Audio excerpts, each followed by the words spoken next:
And if you're a man, then it's absolutely an utterly different experience of life. I think we're here to struggle. I think we're here to endure pain. Yeah. I think we're here to just see how hard we are to kill. I think that going through terrible things and living through them and coming out the other side is one of the most fantastic things about being human. I think that it's almost like once you understand what life is really about, there's no emotion which isn't enjoyable. The only emotional state which can be seen as detrimental is feeling nothing at all. But if you're sitting at home and you're feeling truly heartbroken, at least you're feeling something, right? And I think that's the whole part of being human. I think we're here to struggle. I think we're here to go through pain. That's so I wake up each day and go, what can I attack? What problem can I solve?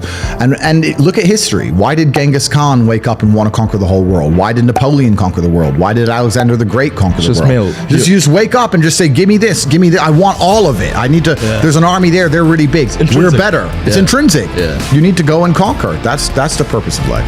But I think life is actually pretty simple. There's action and reaction. There's cause and effect. There's brave people and there's cowards. A lot of people are self-interested. One of the largest plagues we have in the world today is a lack of action amongst people, and deciding not to act is an action in and of itself, right? And that's the only philosophy you need for life. If you want something to move, you have to move it. If you sit and wait for somebody else to move it, you're a coward. Yeah. And you're just hoping it's going to happen. Period. Absolutely. Well, I think everybody has a fire inside of them, but it's pacified. It's deliberately extinguished by society because, one, the Matrix wants you docile, which is the first thing. And second thing is people live lives of comfort. A lot of people, I think all men are born with a masculine desire to conquer Earth. And I think you're only going to be happy if you're conquering. But if you're living a semi-comfortable life and your mother is nice to you and you're not under any pressure and the Matrix is telling you it's fine to just be average, well, then you're going to be sitting there being average. I was never comforted. I was never given an easy life. I never had anyone in my life who was saying, don't worry, Andrew, it's okay to just be this guy. I was told the opposite all the time. I don't know if the fire inside of me is any bigger than it is inside of every other man. And I think that every man at home watching this, if they don't have the things they want in life, should feel a degree of resentment towards themselves or disappointment, understanding that they have the same desire and drive that I have. They just allowed themselves to be psyoped out of it. They've allowed the Matrix or whoever to convince them it's okay to not be the man they could be. If you take a man and give him a life shielded from problems and he never has any to face, I guarantee you he's terrible at being a man. The best men in the world have gone through shit. That's why women love scars. Because it didn't kill you. That's the whole point of it, right? So the best thing you can do as a man is look and go, okay, this is hard, this is hard, this is hard, this is hard.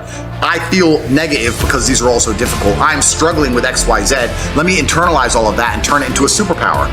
Let me become genuinely uncomfortable with my situation in life and go and fix things. Because, like I said, the universe is absolutely and utterly very giving. And if you truly hated being in the position you were in, you wouldn't be there very long. So I think the number one problem with the world today and the biggest problem that men face isn't the problems themselves. It's just the way that they've been taught to mentally frame issues. People think when bad things happen to them that somehow they're a victim to the universe and bad things only happen to me and this is so terrible. They don't understand that bad things happen to everybody, and the most successful person you know had all those, probably maybe even worse, at least the same bad things happened to them. They just framed it differently and used it. That's the difference. So I don't pray for an easy life. I pray for a life of difficulty that allows me to become a better and better person. I pray to become more competent to handle problems. I pray to put myself in a position where if the mass media machine attempts its very best to destroy my life, I can laugh and smile from my villa in Dubai.